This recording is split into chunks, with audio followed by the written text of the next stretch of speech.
ગુજરાતમાં અવારનવાર આગ લાગવાની ઘટના બનતી હોય છે, ત્યારે સુરત શહેરમાં ફરીથી આગ લાગવાની ઘટના ઘટી છે।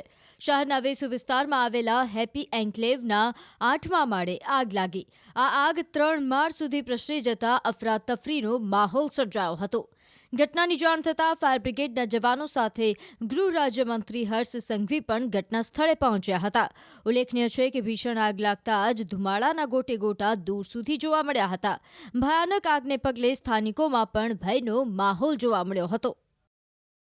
સુરતના વેસુ વિસ્તારમાં આવેલા હેપી એન્કલેવના U1 નામના બિલ્ડિંગમાં 8મા માળે શરૂ થયેલી આગ જોતજોતામાં 8મો, 9મો, 10મો અને 11મા માળને ઇફેક્ટ કરી છે। દ્રશ્ય જોઈ શકાય છે। હાઇડ્રોલિક પ્લેટફોર્મની મદદથી ફાયર વિભાગ દ્વારા પાણીનો મારો કરવામાં આવી રહ્યો છે અને આગ પર કંટ્રોલ કરવાનો પ્રયાસ કરવામાં આવી રહ્યો છે। જે પ્રકારે ઘરની અંદર ફાયરના જવાનો પહોંચ્યા છે, ખૂબ જ ધુમાડો છે, ઓક્સિજન લેવામાં તકલીફ થઈ રહી છે। કહી શકાય કે ઓક્સિજન કિટ સાથે તેઓ ઉપર પહોંચ્યા છે અને આગ કાબૂમાં કરવાનો પ્રયાસ કરી રહ્યા છે। દ્રશ્ય જોઈ શકાય છે કે 8મા માળની બારીમાં હજુ પણ રહીને આગ દેખાય છે, એટલે કે આગને હજુ બી કંટ્રોલમાં કરતાં અડધો કલાક કરતાં વધુ સમય લાગશે અને ત્યારબાદ કુલિંગની પ્રક્રિયા એટલે કે 2 કલાકની હજુ પણ ફાયર વિભાગ દ્વારા મહેનત કર્યા બાદ આગ પર સંપૂર્ણ કાબૂ આવશે। જે પ્રકારે આગની ઘટનાની જાણકારી મળી હતી તેને લઈને ફાયર વિભાગનો મોટો કાફલો ઘટના સ્થળે દોડી ગયો હતો। 10 કરતાં વધુ ગાડીઓ સતત પાણીનો મારો કરી આગ પર કાબૂ મેળવી રહી છે।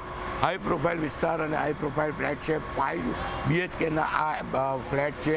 એક માળ પર માત્ર એક જ ફ્લેટ છે અને જે પ્રકારે આ ફ્લેટમાં લાકડાનો ઉપયોગ વધુ કરવામાં આવે છે, જેને લઈને ફાયરને આગ પર કાબૂ મેળવવામાં ખૂબ જ જહેમત ઉઠાવવી પડી રહી છે। જોકે ફાયર વિભાગે ખૂબ જ મહેનત કરી 70થી 80% આગ પર કાબૂ મેળવી લીધો છે, પણ હજુ પણ આગ પર કાબૂ મેળવતા અડધો કલાક કરતાં વધુનો સમય લાગે તેવું ફાયરના સૂત્રો દ્વારા જાણવા મળી રહ્યું છે। આગ ક્યારે પણ લાગે છે ને પછી એને પવનની જો દિશા મળતી હોય ને તો એ ચોક્કસપણે ઝડપથી આગ પકડાતી હોય છે અને આ ચારે બાજુ ખુલ્લું બિલ્ડિંગ હોવાના કારણે આગ ઝડપથી પ્રસરી રહી છે, પણ એટલી જ ઝડપથી કાબૂમાં લીધી છે એ આપણા માટે સુકૂનની વાત છે અને મને એવું લાગે છે કે અત્યારે આગ તો ચોક્કસ કાબૂમાં આવી ગઈ છે, કોઈ જાનહાનિ નથી, તે એ ખૂબ આપણા માટે સુકૂનની વાત છે।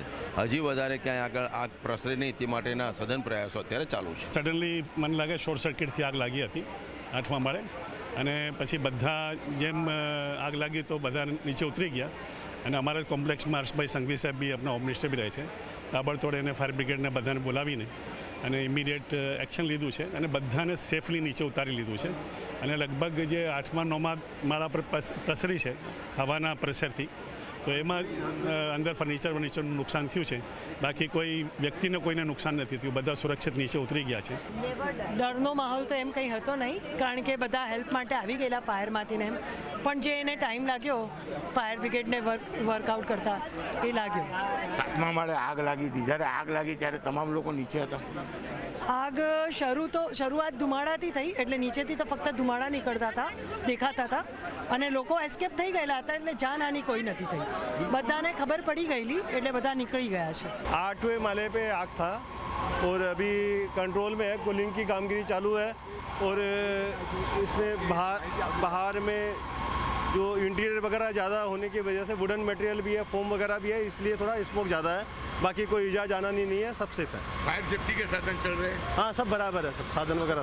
જે આખું એસ્ટાબ્લિશમેન્ટ જે 50 જેટલા બંબાઓ છે, અહીંયા દરેક ક્રેનો અવેલેબલ છે અને આપણે જોઈ શકીએ છીએ કે 10મા માળ સુધી એ જ ક્રેનના માધ્યમથી આ પાણી છાંટવામાં આવી રહ્યું છે। હું